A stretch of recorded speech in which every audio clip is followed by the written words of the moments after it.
Hello प्यारे बच्चों, स्वागत है आपका एक नई वीडियो में। सो प्यारे बच्चों, हमने इंग्लिश को हिंदी में लिखना और पढ़ना और हिंदी को इंग्लिश में लिखना पढ़ना हमने सीख लिया। बिल्कुल बेसिक लेवल से आपको सिखाया है कि इंग्लिश को हिंदी में कैसे पढ़ते हैं या फिर इंग्लिश को हिंदी को इंग्लिश में कैसे लिखते हैं या फिर पढ़ते हैं। हमने आपको बिल्कुल जीरो लेवल से आपको सिखाया। तो अगर आपने पीछे की वीडियोस को नहीं देखा है तो आप जाके पीछे की वीडियोस को देखकर समझ सकते हैं कि कैसे इंग्लिश को पढ़ा जाता है, कैसे इंग्लिश को लिखा जाता है। कोई चीज़ इंग्लिश में लिखा हुआ है तो आप उसे कैसे पढ़ सकते हैं, बिल्कुल बेसिक लेवल से हमने आपको सिखाया है। अब हम लोग शुरू कर रहे हैं। इंग्लिश की स्टोरी है तो हम उसे कैसे ट्रांसलेट करेंगे, कैसे उसको पढ़ेंगे, आज की वीडियो में हम लोग देखेंगे। आज से शुरू हो रहा है ट्रांसलेशन करना, यानी स्टोरी को ट्रांसलेशन करेंगे हम लोग और साथ ही साथ उसको पढ़ने का तरीका भी जानेंगे कि कैसे कोई भी इंग्लिश की स्टोरी है, इंग्लिश में कोई चीज़ लिखा हुआ है तो आप उसे कैसे पढ़ेंगे, बिल्कुल इजी तरीके से आपको बताने वाला हूँ। और इसका हिंदी अर्थ भी आपको एक एक वर्ड का मीनिंग भी बताऊंगा, यानी हिंदी अर्थ कोई भी वर्ड है उसका अर्थ भी आपको बताऊंगा। और यहाँ पर जो वर्ड लेके आया हूँ यानी जो स्टोरी है उसका प्रोनाउंसिएशन भी मैं आपको लिख कर बताऊंगा, जिससे आपको अच्छी तरीके से समझ में आएगा और आप देख कर भी पढ़ पाएंगे। यानी जो चीज़ यहाँ पर लिखा रहेगा आप उसे देख कर भी पढ़ सकते हैं, तो आपको यह अच्छी तरीके से समझ में आएगा। तो वीडियो को पूरा देखिएगा, आपको इस वीडियो से बहुत कुछ नया सीखने को मिलेगा। तो अगर आपको वीडियो पसंद आ जाए तो लाइक कर दीजिएगा और चैनल को भी सब्सक्राइब करके बेल आइकन को प्रेस कर लीजिएगा, क्योंकि मैं ऐसा इंग्लिश सीखने का बेसिक से बेसिक तरीका आपके लिए हमेशा लेकर आता रहता हूँ। तो चलिए देखते हैं देरी न करते हुए। तो देखिए यहाँ पर मैं एक इंग्लिश की स्टोरी लेके आया हूँ जिसका टाइटल है टिट फॉर टैट। इसको क्या पढ़ते हैं? Tit for tat. तो चलिए लिखते हैं और साथ ही साथ इसका अर्थ जानते हुए पढ़ते हैं। तो देखिए सबसे पहले ये जो लिखा गया इसको पढ़ेंगे टिट। क्या पढ़ते हैं? टिट। तो यहाँ पर मैं लिख देता हूँ टिट, यानी इसको पढ़ा जाता है tit for tat. Tit for tat, यानी इसको पढ़ा जाता है टिट फॉर टैट, यानी जो ऊपर लिखा गया इसको पढ़ेंगे टिट फॉर टैट। यानी कहने का मतलब क्या है, इसका अर्थ क्या होगा? टिट फॉर टैट का मतलब होता है जैसे को तैसा। टिट फॉर टैट का मतलब होता है जैसे को तैसा। इसका हिंदी अर्थ क्या होगा? जैसे को तैसा। A fox and a stork were good friends. A fox, इसको क्या पढ़ेंगे? A fox and stork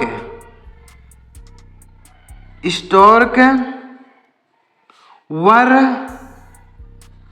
good friends.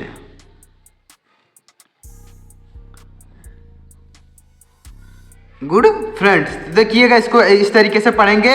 A fox and a stork were good friends, यानी एक लोमड़ी और एक सारस वर्मिस थे गुड फ्रेंड, अच्छे मित्र। एक लोमड़ी और सारस अच्छे मित्र थे। इस तरीके से इस स्टोरी को पढ़ेंगे। यहाँ पर हमने इसका प्रोनाउंसिएशन लिखा है कि कैसे आप इसको पढ़ेंगे। द फॉक्स लोमड़ी, यानी द फॉक्स यानी लोमड़ी, वाज यानी थी, हाउएवर का मतलब इसको क्या पढ़ेंगे? However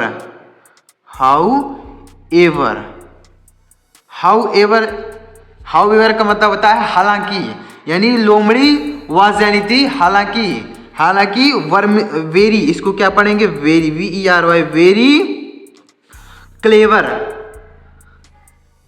clever. इसको क्या पढ़ेंगे? क्लेवर, यानी जो लोमड़ी थी वह बहुत ही क्लेवर मिस होता है चालाक। यानी लोमड़ी हाउएवर का मतलब होता है हालांकि, वेरी क्लेवर यानी बहुत चालाक होती है, यानी लोमड़ी बहुत चालाक होती है। वंस, इसको क्या पढ़ेंगे? Once the fox invited the stork for dinner. The fox invited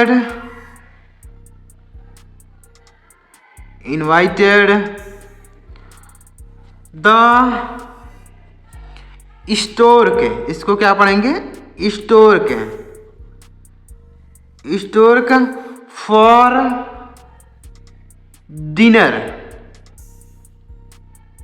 for dinner यानी एक बार द फॉक्स यानी लोमड़ी ने इनवाइटेड यानी बुलाया द स्टोर्क यानी सारस को फॉर डिनर यानी रात के भोजन के लिए।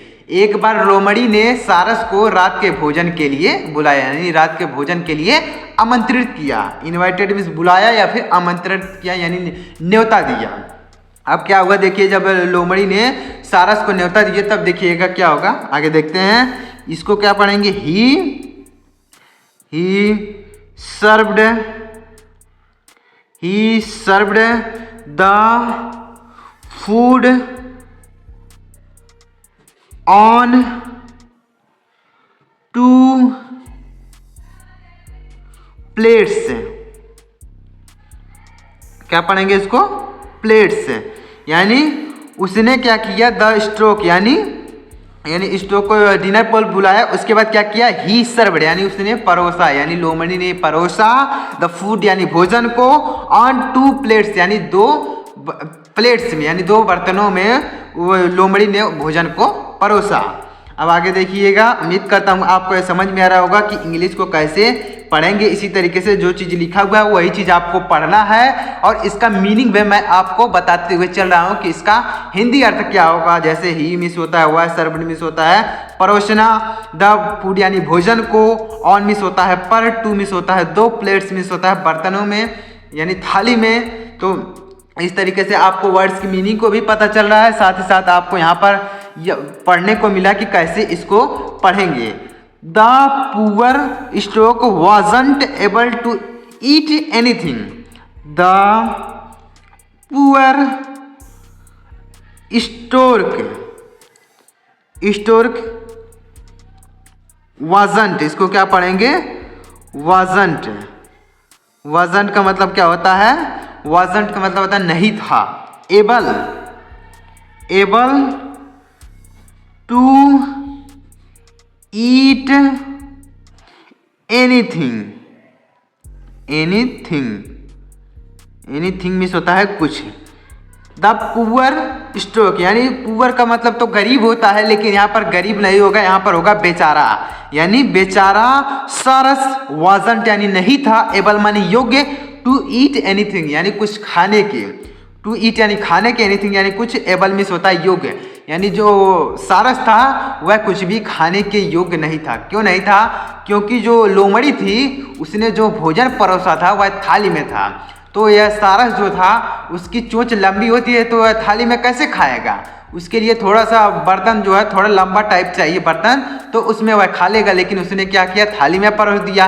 अब थाली में सारस तो खा नहीं सकता, तो वह बेचारा जो सारस था वह कुछ भी खाने के योग्य नहीं था यानी वह कुछ भी नहीं खा पाया। अब देखिएगा, सी रिटर्न होम हंग्री। सी रिटर्न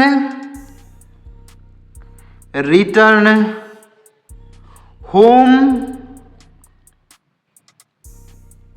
हंग्री। सी रिटर्न होम हंग्री यानी वह, सी मिस हुआ यानी सारस, रिटर्न मिस वापस आ गया, होम मिस घर, हंग्री मिस भूखा यानी वह सारस भूखा घर वापस आ गया यानी उसे वह सारस कुछ भी नहीं खा पाया। आफ्टर सेवरल डेज, आफ्टर इसको क्या पढ़ेंगे, AFTER को पढ़ेंगे। आफ्टर सेवरल डेज क्या पढ़ेंगे इसको, डेज, DAY डेज यानी आफ्टर मिस होता है बाद में, सेवरल मिस होता है कई, डेज मिस होता है दिनों यानी कई दिनों के बाद।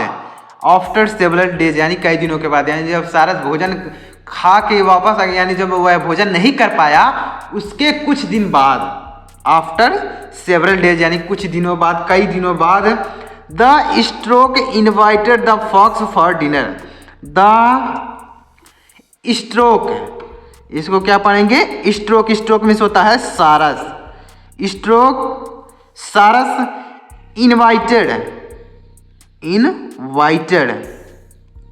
इनवाइटेड बुलाया, द फॉक्स लोमड़ी को फॉर डिनर, रात के भोजन के लिए।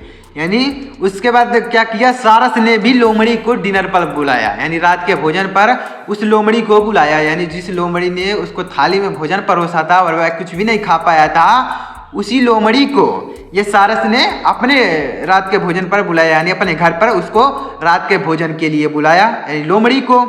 सी served him in a long necked bottle.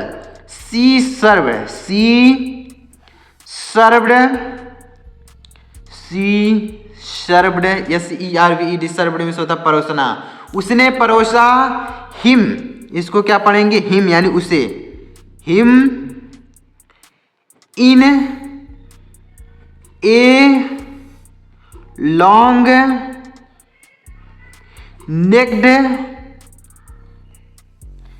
Necked bottle, long necked bottle, यानी उसने, जो सारस ने क्या किया, सी सर्व्ड यानी उसने परोसा, हिम उसको यानी लोमड़ी को, इन ए लॉन्ग यानी एक लंबे, नेक्ड बॉटल यानी एक लंबी गर्दन वाले बॉटल में उसको खाना परोस दिया, यानी जिसका मुंह थोड़ा लंबा हो उस वैसे बर्तन में सारस ने भोजन को परोस दिया।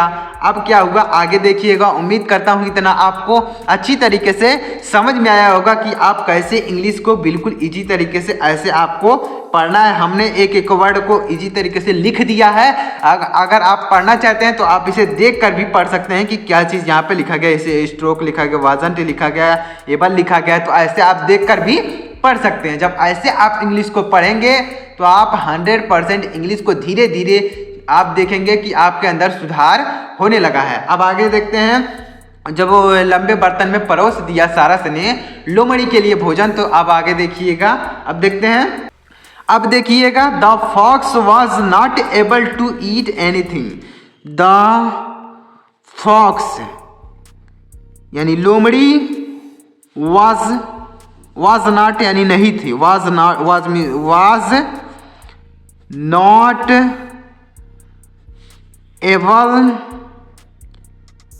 able to eat anything यानी यहाँ पर क्या मतलब हो गया इसका, द फॉक्स यानी लोमड़ी was not यानी नहीं थी, एबल मिस होता है योग्य, टू ईट एनीथिंग यानी टू ईट यानी खाने के लिए, एनीथिंग यानी कुछ। अब लोमड़ी जो है कुछ खाने के योग्य नहीं थी। क्यों? क्योंकि वो जो बर्तन में परोसा था सारस भोजन, वह उसका मुंह जो है थोड़ा लंबा टाइप था, यानी पतला मुंह था, तो उसमें लोमड़ी का मुंह जा ही नहीं सकता, केवल सारस का मुंह उसमें जा सकता था। तो इसलिए वह लोमड़ी उस भोजन को नहीं खा पाई, यानी जो सारस ने भोजन को परोसा था वह लंबे बोतल के टाइप का था, इसलिए उसमें सारस केवल भोजन कर पाया और लोमड़ी नहीं कर पाई, तो वह भोजन करने की योग्य नहीं थी। ही return home hungry. He return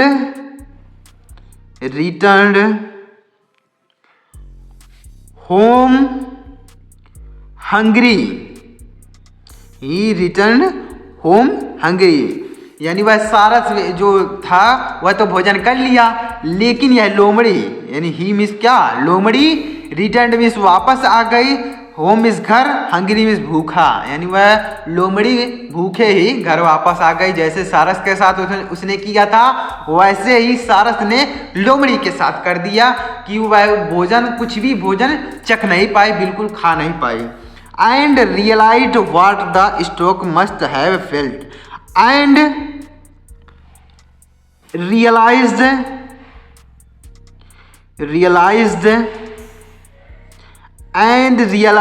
what the stork